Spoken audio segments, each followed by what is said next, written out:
Salve! A mulher admirável de hoje é Dalva de Oliveira, a estrela Dalva, de voz radiante e bela mulher, apaixonada que lutava pelos seus direitos. Dalva é uma luz na música brasileira. Você vai ficar com a história dela, mas antes, por favor, curtir, ativar o sininho para receber notificações e os seus comentários no final.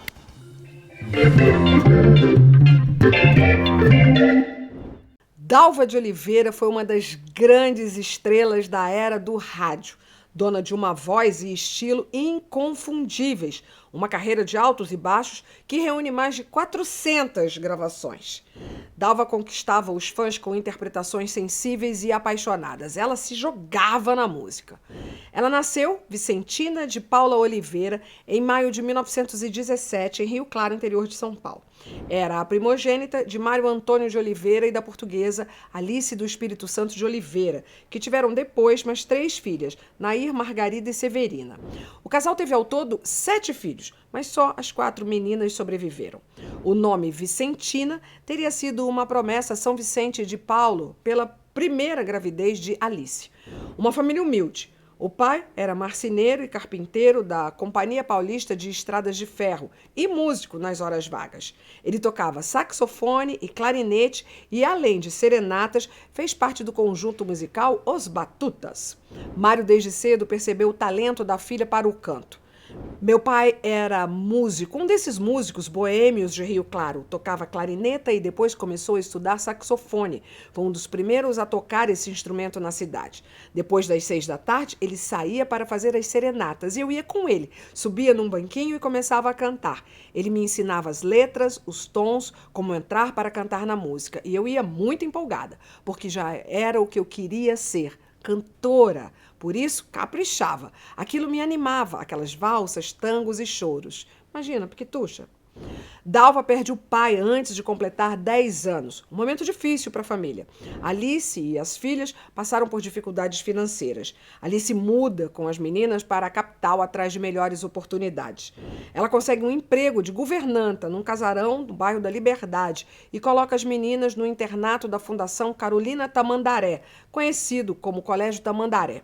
Dalva não gostava muito de estudar, mas aproveitava bem as aulas de piano e canto. E, uma vez por mês, podia soltar a voz na missa da capela.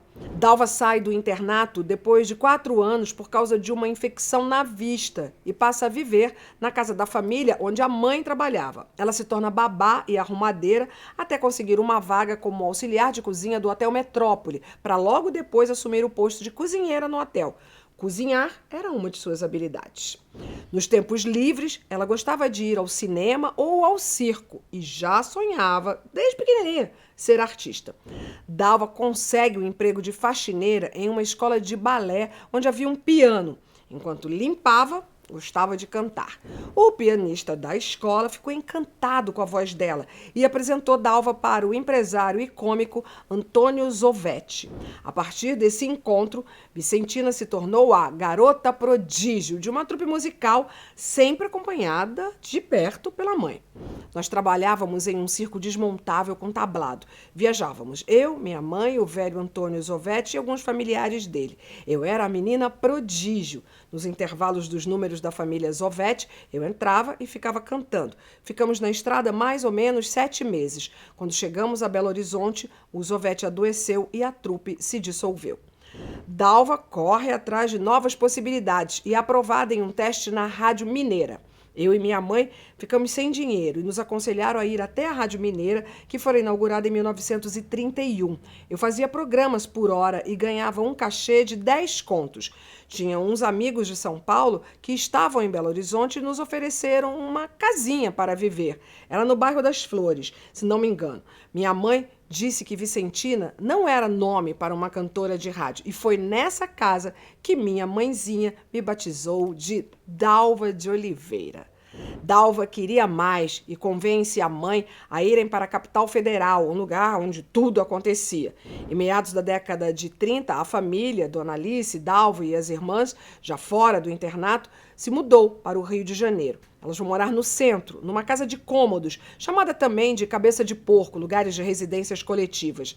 Dalva arranja um emprego como costureira numa fábrica de chinelos e não perde o hábito de cantar durante o trabalho. Um dos sócios da fábrica, Milton Guita, o Milonguita, era também diretor da Rádio Ipanema. Depois de ouvir a cantoria da funcionária, ele a convida para um teste. Dalva interpreta a canção do jornaleiro, de Heitor dos Prazeres, e foi aprovada.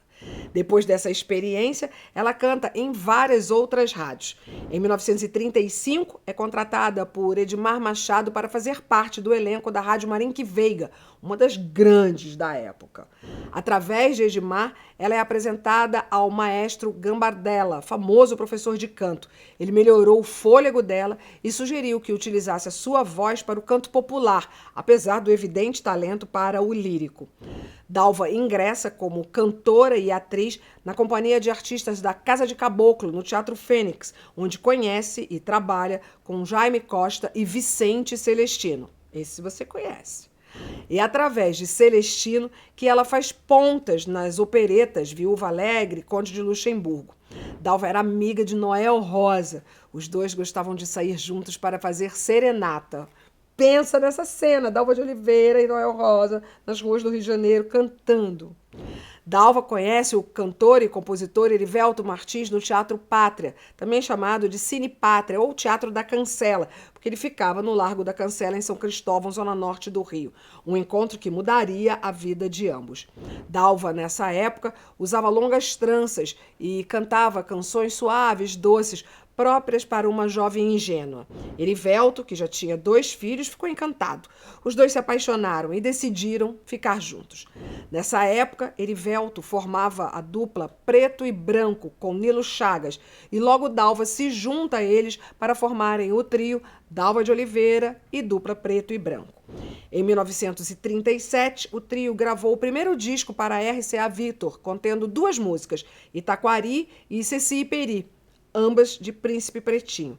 Foi um sucesso. Logo, o grupo foi contratado pela Rádio Marinque Veiga.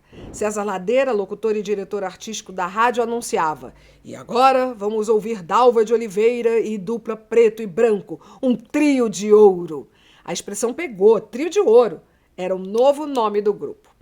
Dalva fica grávida do primeiro filho. A escolha do nome é dividida com o público, que sugere Peri, se fosse menino, e Ceci para menina. Em 1937, nasce Peri, que tempos depois fazia parte da história da música brasileira. Peri Ribeiro.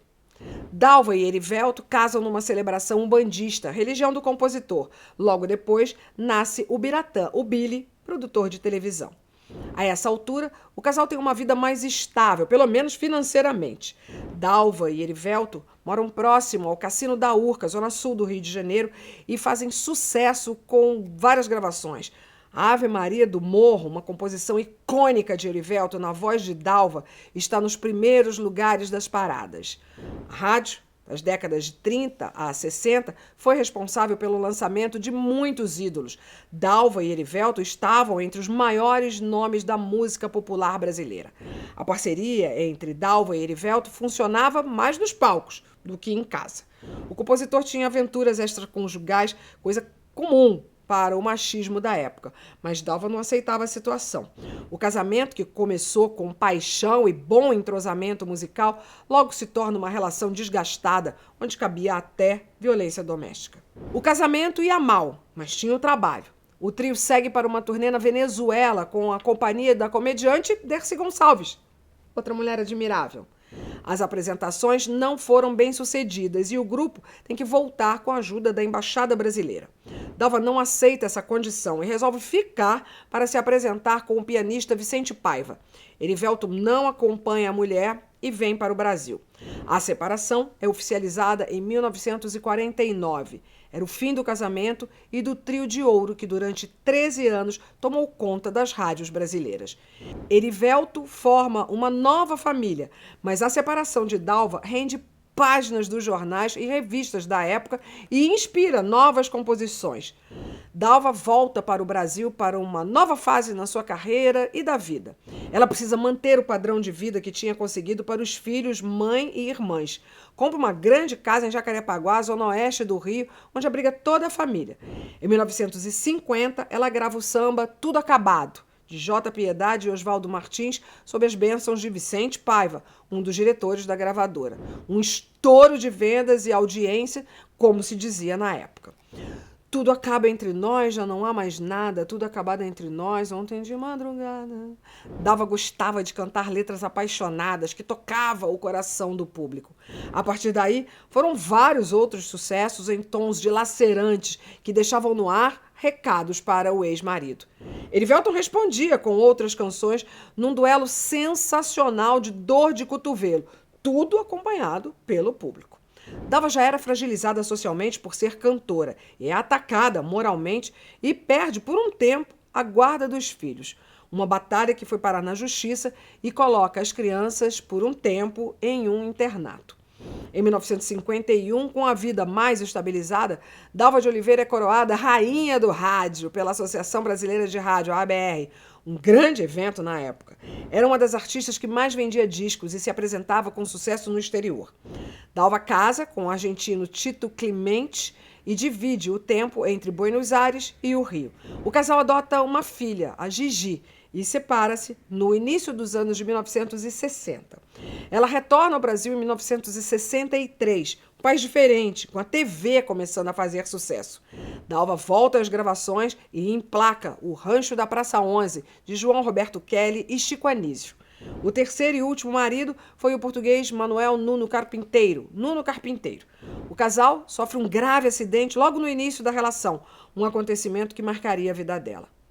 Em 1970, lançou o LP Bandeira Branca, sucesso que atravessa os tempos e começa a perceber o esquecimento do público. Bandeira branca, amor. Ela cantava bem assim. Eu agora vejo tudo tão diferente que eu até tenho vontade de me afastar. Se Deus quiser, me afastarei. Com saudade, sim, mas quero me afastar. Em 1971, Dalva grava pela última vez uma composição de Erivelton, Fracassamos, e lança os seus últimos compactos. Dalva de Oliveira morre em agosto de 1972. O corpo foi velado no Teatro João Caetano, no Rio, onde ela brilhou tantas vezes. Dalva segue como inspiração para outras gerações de cantoras, como Gal Costa, Elis Regina e Maria Bethânia, entre muitas outras de verdade. Dalva de Oliveira é uma mulher admirável e essa é a vida dela. Você que está no canal já se inscreveu? Por favor, inscreva-se no meu canal, ativa o sininho para receber notificações, porque tem sempre material novo chegando e assim você pode ser avisada. E também faça o seu comentário. Já falei, eu sou daquelas que gosta de ler um comentário, de curtir, de responder. Por favor.